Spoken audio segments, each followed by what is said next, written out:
He watched smoke rise in the distance. By nightfall, a native caravan was at the edge of his land. The Winchester rifle felt heavier than usual in his weathered hands. Samuel McCready had seen enough death to know when it was riding toward him, carried on the desert wind like a promise nobody wanted to keep. 3 days ago, his water well had run dry. 2 days ago, his cattle started disappearing. Yesterday, his neighbor's house burned to the ground while the family was at Sunday service. Now, as the sun painted the Arizona sky the color of dried blood, smoke was rising from the mesa where no smoke should be. Samuel squinted through the heat shimmer, his blue eyes scanning the horizon with the practiced intensity of a man who had survived 43 years on the frontier. The smoke was too organized to be wildfire, too deliberate to be accident. Someone was sending a message, and messages in this part of the territory usually came written in gunpowder and blood. The ranch house behind him creaked in the evening breeze, its wooden frame settling into the familiar sounds of approaching night. Sarah was inside, probably mending clothes by lamplight, unaware that their world was about to change forever. Their daughter Emma was upstairs, lost in one of those books she ordered from back east, dreaming of places that existed only in stories. Samuel had built this life with his bare hands, carved it from the unforgiving desert through sheer will and backbreaking labor. Every fence post, every irrigation ditch, every stone in the foundation of their home represented months of work under the merciless sun. He had fought Apache raids, survived drought, and weathered the economic panic that had broken lesser men. But tonight, watching that smoke rise in the distance, he knew his greatest test was yet to come. The desert stretched endlessly in all directions, a vast canvas of sagebrush and red rock that had remained unchanged since the beginning of time. In the distance, the Superstition Mountains rose like jagged teeth against the darkening sky, their peaks shrouded in the purple shadows of twilight. This was country that forgave nothing and forgot less, where a man's reputation was measured in the speed of his draw and the steadiness of his aim. Samuel had come west after the war between the states, carrying nothing but a Confederate discharge paper and a determination to forget the things he had seen at Gettysburg. The frontier had offered him something the civilized world could not, a chance to build something clean and honest, untainted by the corruption and compromise of the cities. For 15 years he had succeeded. His cattle grazed on government land, his crops grew in soil he had irrigated with his own sweat, and his family had thrived in the harsh beauty of the desert. But the territory was changing. The railroad was coming, bringing with it land speculators and mining companies and men who saw the desert not as a home but as a commodity to be exploited. Samuel had heard the stories from other settlements. Ranchers forced off their land by legal technicalities, water rights sold to the highest bidder, families driven into poverty by corporations that existed only on paper, in distant offices. The smoke was getting thicker now, and Samuel could make out individual columns rising from different points along the mesa. Not one fire, but many. Someone was making camp, and they were not trying to hide their presence. In fact, they seemed to be announcing it, daring anyone who might be watching to come closer and see what they were about. As the sun disappeared behind the mountains, casting the desert into the deep blue of desert twilight, Samuel heard the sound he had been dreading, the rhythmic thudding of horses' hooves on hard-packed earth. Many horses moving at a steady pace that suggested riders who knew exactly where they were going and what they intended to do when they got there. He moved to the side of the house, pressing his back against the rough wooden siding and peering around the corner toward the main road. The sound was coming from the north, from the direction of the mesa where the smoke was rising. Samuel counted the beats, estimating the number of riders. At least 20, possibly more. Too many to be a hunting party, too organized to be drifters.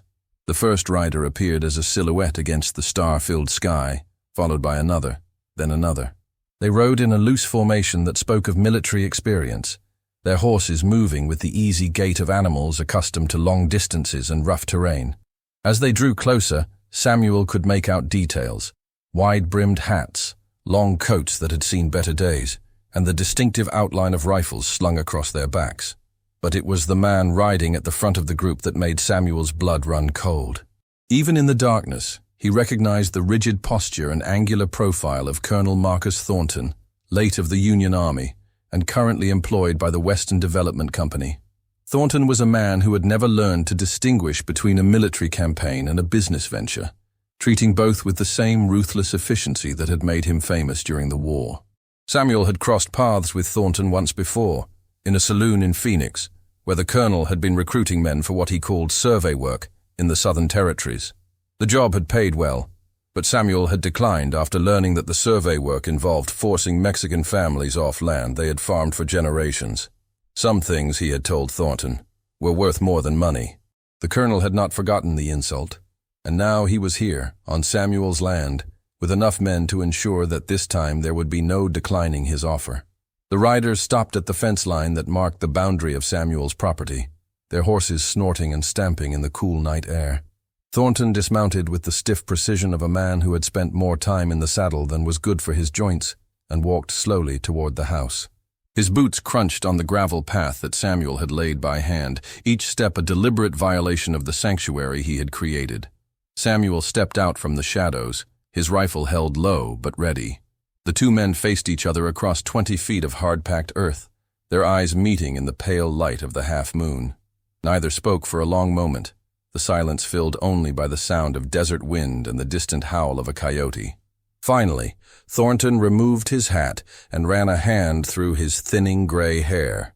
When he spoke, his voice carried the cultured accent of a man educated in Eastern universities. But there was an edge to it that spoke of too many years spent in places where civilization was measured in calibers, and kindness was a luxury few could afford. "Samuel McCready, I had hoped we might meet again under more pleasant circumstances." Samuel kept his rifle steady, his finger resting lightly on the trigger. "Colonel, you are on my land without invitation. I suggest you state your business and be on your way." Thornton smiled, but there was no warmth in it. "Direct as always. I have always appreciated that about you, Samuel. No pretense, no unnecessary pleasantries. It is a rare quality in these times." "What do you want, Thornton?" The colonel gestured toward the desert that stretched beyond the fence line. "I want to offer you an opportunity. The Western Development Company is prepared to purchase your land for a price that will allow you to relocate anywhere in the territory. You could buy twice as much land farther north, away from the railroad and the mining operations that are coming to this region." Samuel felt his jaw tighten. "This is my home. I am not interested in selling. I understand your attachment to this place. Truly I do. But sentiment, however noble, cannot change the realities of progress. The railroad will come through this valley whether you cooperate or not. The mining companies will extract the copper and silver that lies beneath your grazing land. You can be compensated fairly for your loss, or you can be swept aside by forces beyond your control." Behind Samuel, the front door of the house opened, and Sarah stepped onto the porch. She was a small woman, barely 5 feet tall, but she carried herself with the quiet strength of someone who had faced down everything the frontier could throw at her. Her dark hair was pulled back in a simple bun, and she wore the practical cotton dress of a woman who had learned to value function over fashion. "Samuel?" Her voice was steady, but Samuel could hear the concern beneath it. "Is everything all right?" He did not take his eyes off Thornton. "Go back inside, Sarah. Take Emma upstairs and stay away from the windows." Sarah hesitated for a moment, then nodded and disappeared back into the house. Samuel heard her footsteps on the wooden stairs, followed by the sound of hushed conversation as she spoke to their daughter. Thornton had watched this exchange with interest. "A lovely family, Samuel. It would be a shame if they were to suffer for your stubbornness." The threat was delivered in the same conversational tone Thornton might have used to comment on the weather, but Samuel felt his finger tighten on the trigger. "Are you threatening my family, Colonel?" "I am stating a fact. This territory is changing, Samuel. The old ways of doing business are no longer sufficient. Men who refuse to adapt to new realities often find themselves crushed beneath the wheels of progress." Samuel studied the faces of the men behind Thornton. They were hard men, the kind who had learned to kill during the war and had found it difficult to stop when the fighting ended. Their eyes held the empty look of men who had seen too much death to be troubled by the prospect of seeing more. "How much?" Samuel asked quietly. Thornton's smile widened. "I beg your pardon? How much are you offering for my land?" The colonel reached into his coat and withdrew a folded document. $5,000. More than enough to purchase equivalent acreage in a more suitable location. Samuel almost laughed. $5,000 for land that was worth 10 times that amount. Land that would be worth 100 times that amount once the railroad came through. It was an insult disguised as an offer, a way for Thornton to claim he had tried to negotiate in good faith. "I decline your offer, Colonel." Thornton folded the document and returned it to his coat. "I had hoped you would be more reasonable. The Western Development Company has invested considerable time and money in this project. We cannot allow one man's obstinacy to derail our plans. Then you will have to find another way to achieve your goals." "There is no other way, Samuel. This land is essential to our operations. The railroad must pass through this valley, and the mining claims we have filed extend across your property. You can sell to us willingly, or you can be removed through other means." Samuel felt the familiar weight of the Colt revolver on his hip, the reassuring presence of the weapon that had kept him alive through countless dangerous encounters. He had hoped never to use it again, but the frontier had a way of forcing men to confront the ghosts of their past. "I fought for 4 years to preserve the Union, Colonel. I have no intention of surrendering my land to carpetbaggers and land grabbers." Thornton's expression hardened. "I too fought for the Union, Mr. McCready. But the war is over, and the time for fighting has passed.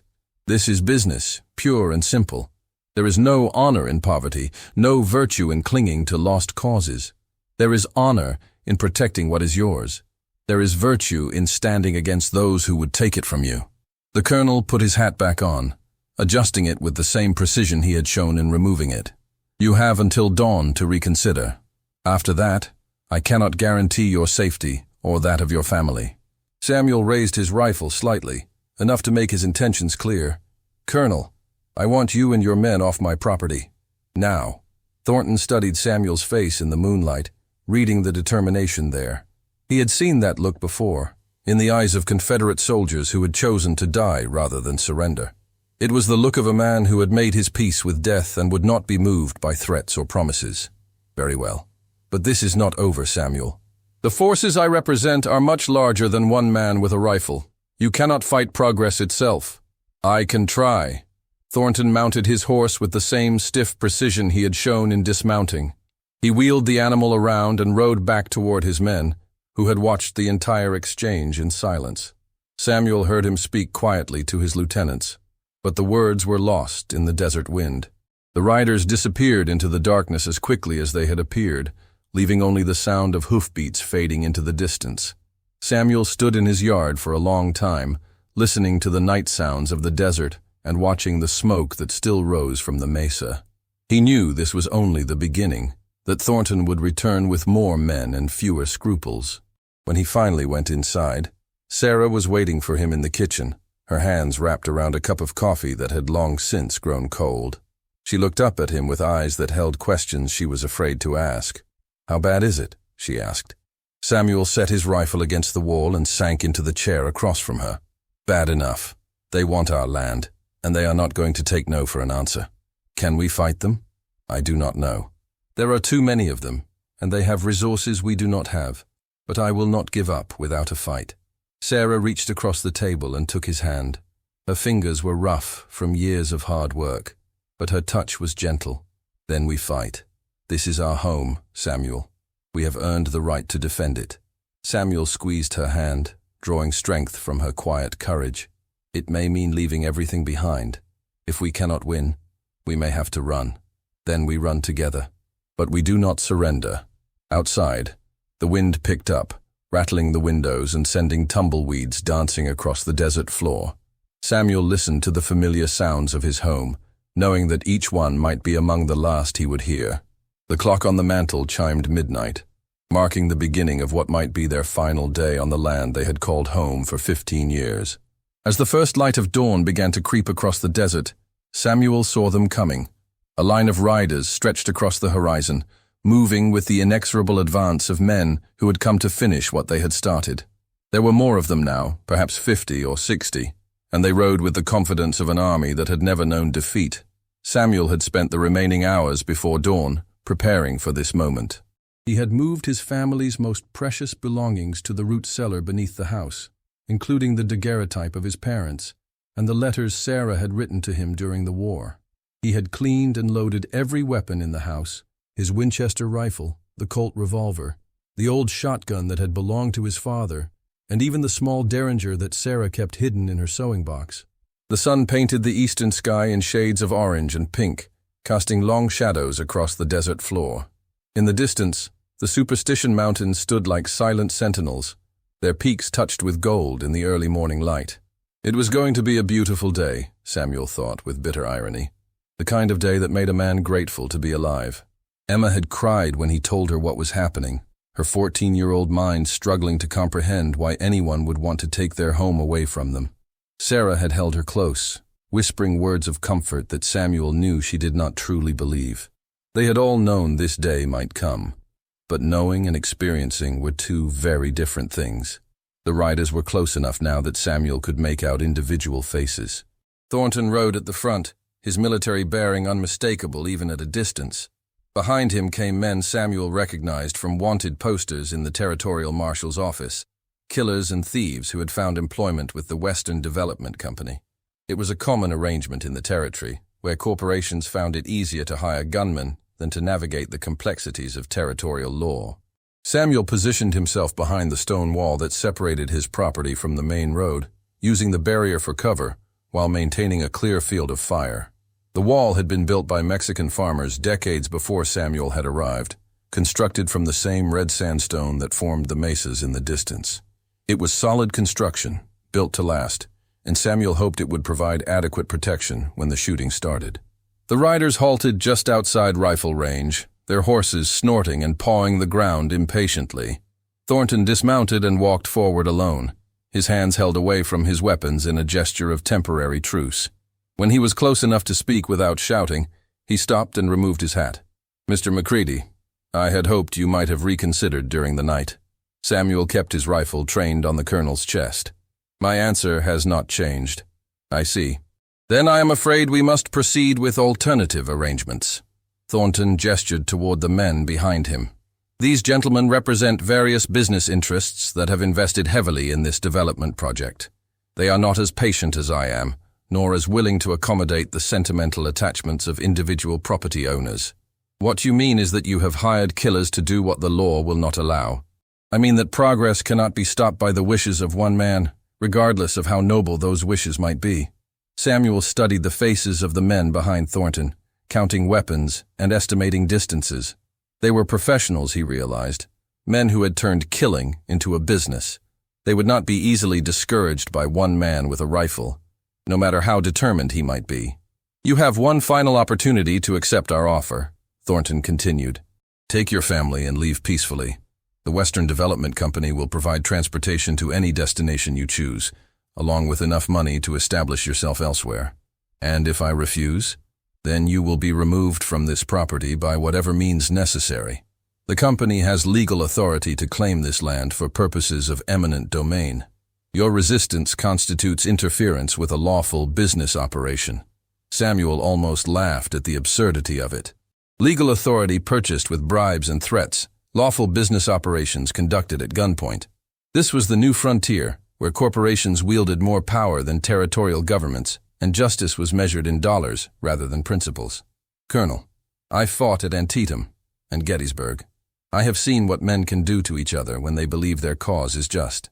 But I have never seen anything as ugly as what you represent." Thornton's expression remained unchanged.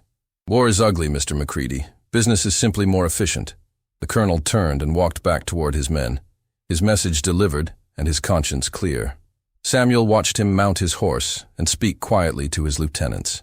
The men began to spread out, forming a loose circle around the ranch house. They were good at this, Samuel realized. They had done it before. Samuel retreated to the house, where Sarah and Emma were waiting in the kitchen. The morning light streaming through the windows illuminated the familiar details of their home. The table Samuel had built from lumber hauled from Tucson. The chairs Sarah had painted white with flowers along the backs. The cast-iron stove that had been their wedding gift to each other. "How many?" Sarah asked. "Too many. At least 50, maybe more." Emma looked up from the book she was pretending to read. "Are they going to kill us, Papa?" Samuel knelt beside his daughter's chair and took her hands in his. "I will not let that happen, sweetheart, but we may have to leave our home." "I do not want to leave. This is where we belong." "I know, but sometimes we have to make hard choices to protect the people we love." Sarah moved to the window and peered through the curtains. "They are surrounding the house." Samuel joined her at the window. The riders had positioned themselves at strategic points around the property, close enough to prevent escape but far enough away to avoid being easy targets.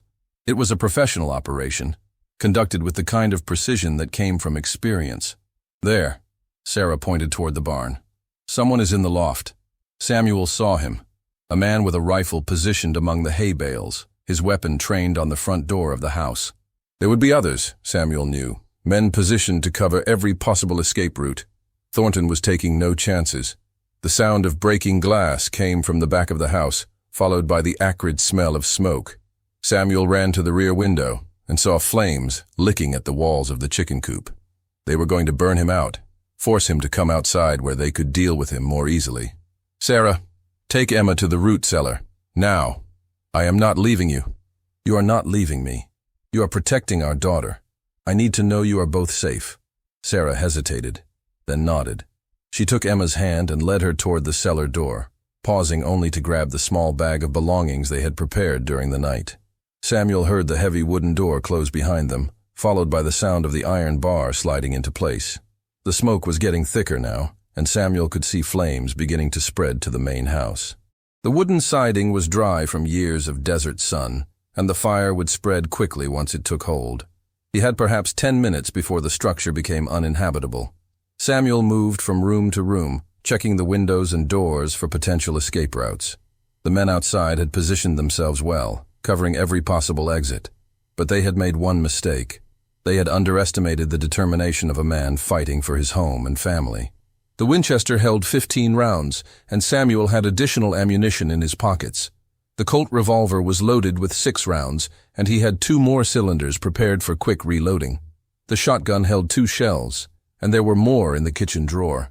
It was not much against 50 men, but it would have to be enough. Samuel positioned himself at the front window, using the heavy wooden frame for cover. The smoke was getting thicker, and he could hear the crackle of flames growing louder. Soon, he would have to make his move or risk being trapped inside a burning building. Through the smoke and heat shimmer, he could see Thornton sitting on his horse, watching the fire with the detached interest of a man observing a business transaction. The colonel checked his pocket watch, then spoke to one of his men. They were patient, professional, and utterly without mercy. The sound of splintering wood came from the kitchen, and Samuel realized the fire had reached the main structure. Orange flames were visible through the doorway, and the temperature inside the house was rising rapidly. He could hear the crackle and pop of burning wood, the whistle of hot air being drawn up through the roof. Samuel made his decision. He would not die trapped inside his own home like a caged animal. If he was going to die, it would be on his own terms, fighting for the principles he believed in. He checked his weapons one final time, then moved toward the front door. The door opened onto a scene from hell. Smoke and flames obscured much of the yard, but Samuel could see the dark shapes of men positioned among the outbuildings.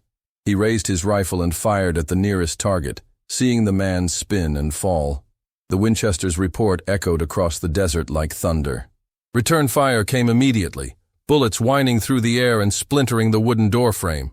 Samuel dropped to one knee and fired again, then again, working the lever action with practiced efficiency. 2 more men went down, their screams lost in the roar of flames and gunfire. Samuel ran toward the barn, using the smoke as cover. Bullets kicked up dust around his feet, and he felt the hot breath of a slug pass inches from his ear. He reached the barn door and dove inside, rolling behind a pile of hay bales as more gunfire erupted outside. The man in the loft was still there, trying to get a clear shot through the smoke.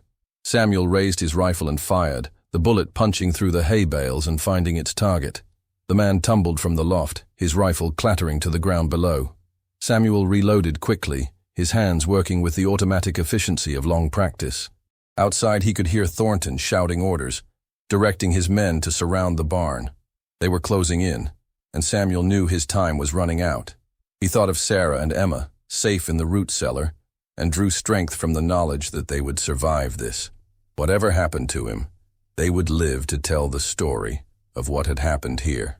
The world would know that Samuel McCready had not surrendered his home without a fight. The barn door exploded inward, and men with guns rushed through the opening. Samuel met them with rifle fire, the Winchester spitting death in the dim light. Men fell, screaming, but more kept coming. Samuel's rifle clicked empty, and he drew his revolver, the familiar weight of the Colt comforting in his hand. The gunfight was brief and brutal. Samuel accounted for 3 more men before a bullet found him, spinning him around and sending him crashing into the wall. He felt the hot wetness of blood on his chest, but he was still alive, still fighting. More men poured through the door, and Samuel emptied his revolver into them. He reached for his spare cylinder, but his hands were shaking and slick with blood. A rifle butt caught him across the temple, and he fell to his knees, the world spinning around him. Through the ringing in his ears, he heard Thornton's voice, calm and professional. "Check the house for survivors. Make sure the fire spreads to all the buildings." Samuel tried to speak, to tell them about the root cellar, but no words came. He thought of Sarah and Emma, hiding in the darkness below ground, and prayed they would have the sense to stay hidden until the danger passed. The last thing Samuel McCready saw was the smoke rising from his burning home, dark against the brightening sky. He had kept his promise to defend what was his, and now the desert would claim him as it had claimed so many others who had tried to tame its harsh beauty. But in the root cellar beneath the ruins, Sarah and Emma waited in the darkness, listening to the sounds of destruction above them. They would survive, as Samuel had known they would, and they would carry his story forward into a future he would never see. The smoke on the horizon had brought death to their door, but it had also revealed the strength of the human spirit when faced with impossible odds. The American West was changing, but the courage of those who had built it would endure long after the corporations and railroad barons had moved on to other conquests. Samuel McCready had made his stand, and in doing so, had become part of the legend of a land that demanded everything from those who dared to call it home. Part of the same vast and sacred landscape that encompasses all human experience.